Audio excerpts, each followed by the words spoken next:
Hey guys, it's your favorite gold miner, prospector, and geologist, Jeff Williams. And today I thought we'd have some fun, and I'm going to show you how to prospect for placer gold around some of these old Chinese drift mines. And somewhere in this video, I'm going to put the coordinates to a known Chinese drift mine that we found years ago that I guarantee has gold in it. So let's get into it. Now, you remember my last video, this drift mine? Well, there's another one right next to it. Here it is. This one's not as deep, but you can see where they went through all those layers of caliche. The reason why they do that is they're trying to find out where the pay layer is in between all those caliche bands, just like we do in our drift mine. Now, the way that you sample these guys is that you can either drop down into them and sample from down in the different layers, or you can come up here into their mine dump and sample that. And that's what we're gonna do. All right, we got our Keen 140S set up. I really like these dry washers because they have the static electric pad in them that helps attract that ultra fine gold. And remember, always put your blower away from your machine and upwind. So we're gonna run all this material, which is caliche. See that?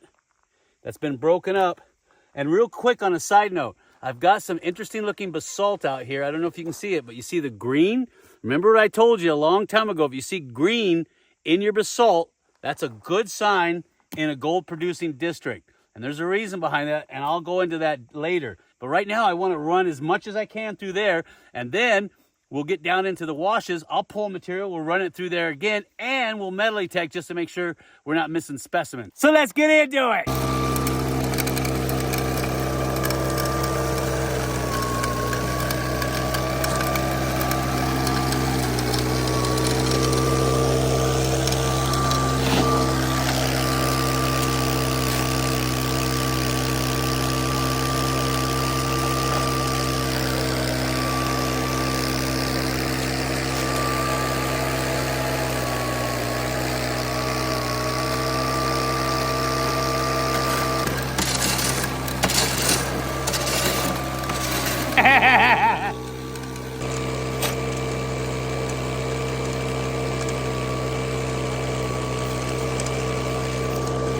And the reason why those drift mines are there is because they're downhill from this beautiful quartz vein that's running under my feet. Bring backpacks up here and we'll pull up all the material off of these cracks and crevices, because if there's free mill gold coming off of this thing, you know that it's just sitting here that's been weathered out for thousands, if not millions of years.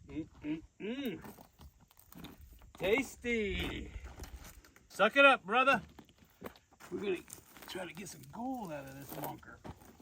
What you have here is there's a fissure-filling vein structure that's cutting through all this altered andesite, and it's really obvious. And as you branch away from the sheeted vein, you get a lot of stockworks. Stockworks are nothing more than like spider veins running through the rock. And a lot of times you don't get just one fracture, you can have multiple fractures. Anytime you break something, you probably notice that. That's why you have parallel veins. That's why it's important to look for parallel veins. If I have one out here, I can almost guarantee I've got at least another one not far behind. And keep in mind, they can actually shoot off at a 45. And if you happen to find one that shoots off at a 90, which is usually a secondary fault system, cross-cutting that primary fault, where those two junction together, you can have some extremely rich gold deposits there. And that's what you should be looking for too, is any of these veins that cross each other. Bedrock is the perfect gold catch, whether it's hard rock gold or placer gold. And these little tiny shop backs are perfect. Just bring a generator out. I know, enough jaw jacking, Jeff. We want to see some gold. I want to see some gold too. No, so come on, let's go.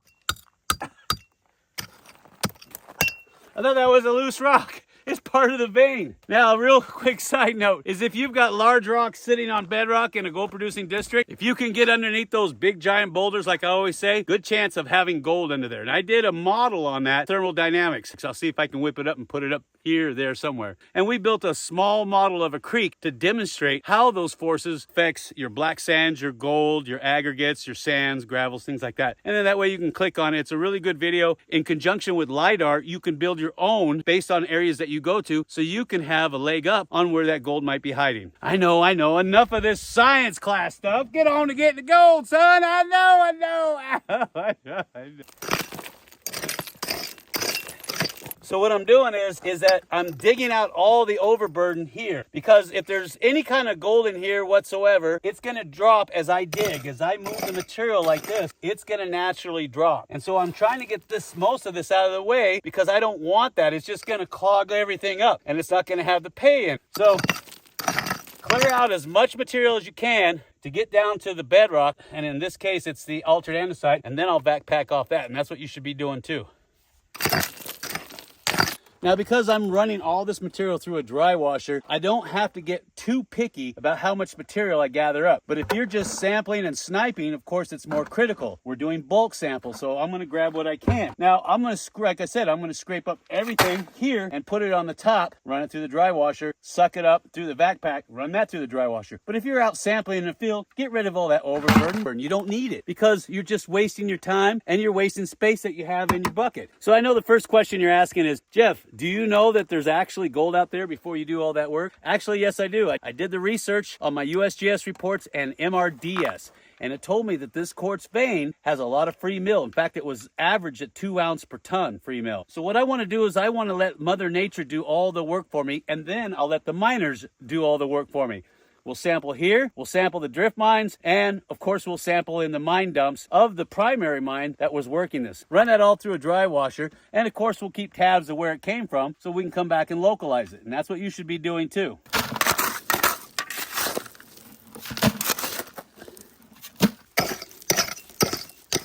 See this beautiful little pocket I got here? So I'm gonna keep digging all this out. It's right next to a piece of that large vein that has all the free mill gold in it. And I'm hoping that some of it has weathered out and has gotten trapped down in here. And then of course, we'll check the rest of the wash to see if I got any more parallel veins or any of those side 45 or 90 degree veins I told you about. And we'll look for waterfalls too, because they're a perfect catch, as long as they got rocks in the bottom. Yeah, I know, I forgot to bring my dust mask. One day I'm just gonna put a whole pack of them in my backpack and be done with it. Who needs a gym, huh? Just be a gold miner.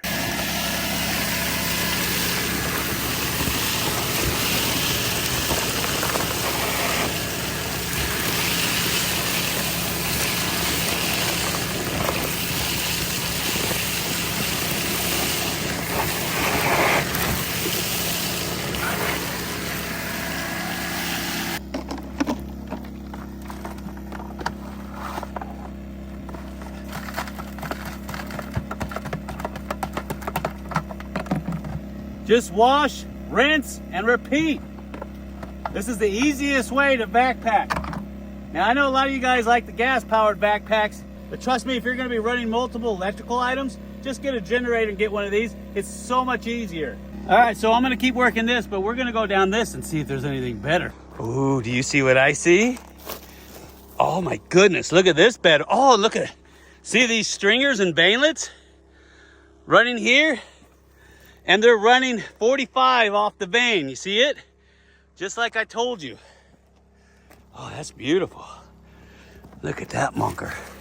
And because quartz is so hard, it resists weathering more than this crumbly altered andesite. So you're gonna see these things poking up out of the ground a lot easier. And as you can see, it goes down this way right here. So I'm gonna backpack this area too. I think that's a good idea. It goes down here into this waterfall. Now there's not a lot of rocks here. You can see where somebody's already cleared it out down there. But I see a little pocket right there. So I might backpack him out. Yeah, somebody was smart. And they pulled all this stuff out and they got to the bottom. And that's what you should be doing too, is if you see waterfalls down below some of these hard rock veins or mines and they were carrying free mill gold, get down in there, clean them out, backpack them. Because I'm telling you what, Mother Nature's done all the work for you. You just got to go out there and collect it up.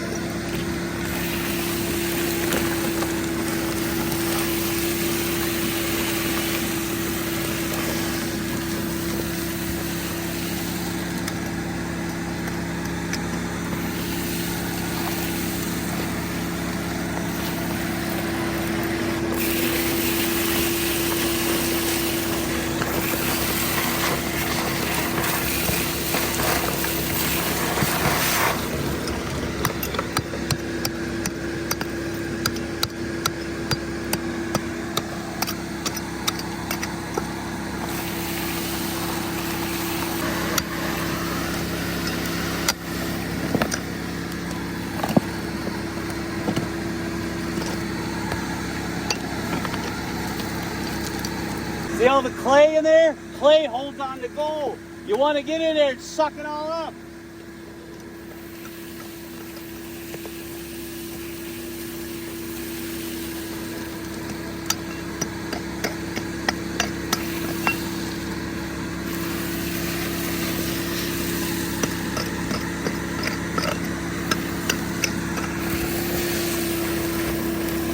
And now another thing I like to do when I'm out in these washes around the hard rock mines is look for specimen gold. A good VLF detector will do that, whether it's a Gold Bug 2 or the Gold Monster 1000.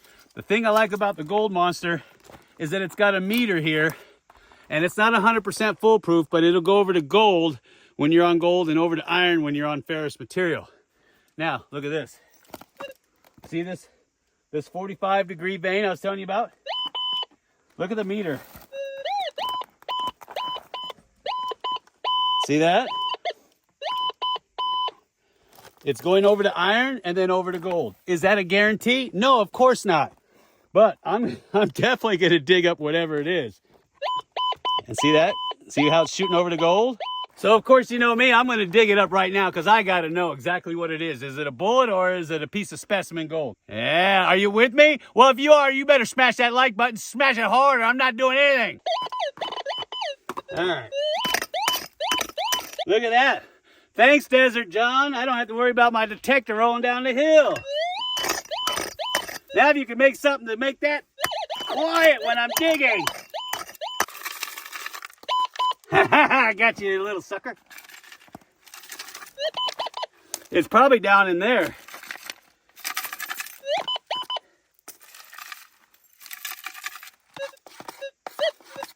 No, I got it in my hand, whatever it is. Ah, it's a piece of metal. Looks like a bullet casing that's been hammered out by the rocks beating it to death. You're gonna go through millions of these. Don't get discouraged. You're not gonna find gold instantly right away. There'll be days that you don't find any gold. Don't get discouraged. Stay consistent and the gold will follow. I guarantee it.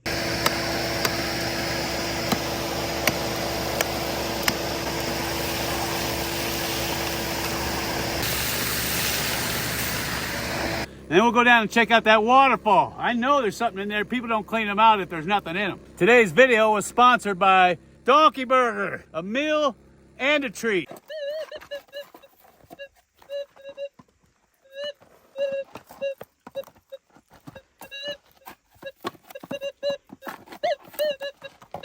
I got another quartz vein running right through here. You see it? Right through here, and there's a little barrel cactus.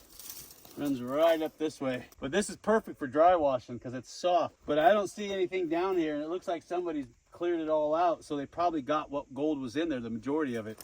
But I'll still sample it just to make sure. Then we're gonna pan this out and see if it was worth it. I gotta buy one of those little hover cars so I can fly around. Yeah, wouldn't that be fun? This is all the stuff that we backpacked up. I'm gonna run it through there.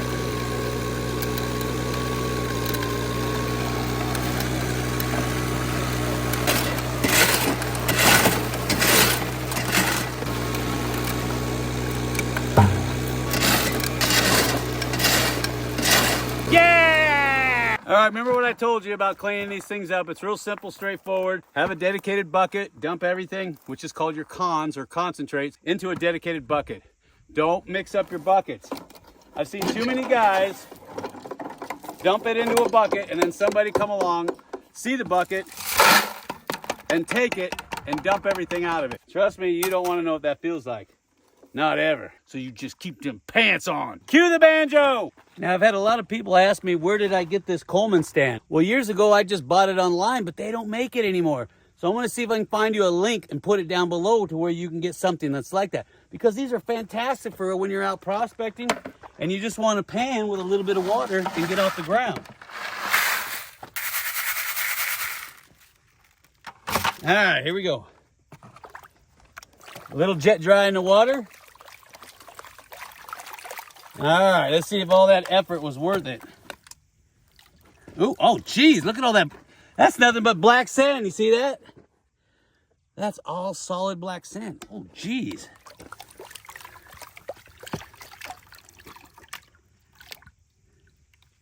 I'm going to go real slow with this one. That is just nothing but black sand. Holy cow. All right, let me get my glasses on so I can see what I'm doing. All right. Let's see if we got any color today to show for all that hard work. I don't see anything. Do the Williams wiggle. Oh, there's some gold right there. See it? It's really, really tiny, but it's there. Let's see if I can tap that up for you. Oh, that's nice. It's not a lot, but it's nice. See it? Man, it's a lot of black sand. Jeez. There's another piece over there. There's another piece right there. Nice. See if I can shake that up for you. That's a little bit of gold. It's not bad. Really, really tiny, tiny pieces. There's a nice fat flake. Look how tiny. That's like wire gold right there. And a whole bunch of little flakes in there. Little specks. I want to see what that looks like up close. Remember, bring a jeweler's loupe, hand lens, 10 times. That way you can inspect your gold. Reason why you do that, because gold will tell you all kinds of information when you can see how rough or angular or smooth it is. And this is really rough. That one's smooth. That one's smooth, but oh, that one's rough. There's that wire gold. That one's rough. That one's smooth. I would assume that the rough stuff is coming off the lode and the smooth stuff is coming out of the drift mine. And that's a no-brainer. And that's what you should be doing too, is when you find gold, examine it up close. It'll tell you a lot of information that you need to know so you can try to localize either where other concentrations might be, pay streaks, or even the source if you're lucky enough. So this is not bad. And of course, we'll go back and we'll work the rest of the day to get it. Now, I know you're saying, Jeff, when are you going to tell us about that Chinese drift mine? All right, I'm getting to it. Just keep the pants on. There is a lot of Chinese drift mines up around Osceola, which is right outside of Ely here in Nevada. And we found a lot of them. One of them in particular is right under the road. The way that you find this thing is on the road up to Osceola, there's a set of power lines that go over the road itself. The second set of power lines go to the right and you'll see the portal. It goes in about maybe 60 feet. There's a pocket and there's red sand in there filled with gold. Go! So there you go. You got yourself your first lead on a Chinese drift mine to get out there and get that shiny. And when you're up at Osceola, there are nuggets up there to be had. Big enough for a metal detector to find. Now you're probably saying, Jeff, I don't have a metal detector. Well, I got you covered. We give one of these away every month. It's a Mine Lab Gold Monster 1000. And not only that, we give 10 bags of pay dirt away from our drift mine. And these things have got tons and tons of gold in it. And the cool part is, each one comes with a 1-ounce silver bar. You can't beat that. And if you sign up as a premium patron, you'll be eligible to come out on our gold mining tours. 3-day gold mining tours. And they find ounces of gold out there. But in order to get involved with that, you got to be a premium patron. And to do that, you just look for the little icon at the end of the video that looks like that. All you got to do is click on it, make a $10 pledge, and you're in like Flynn. And I'll see you on the next video.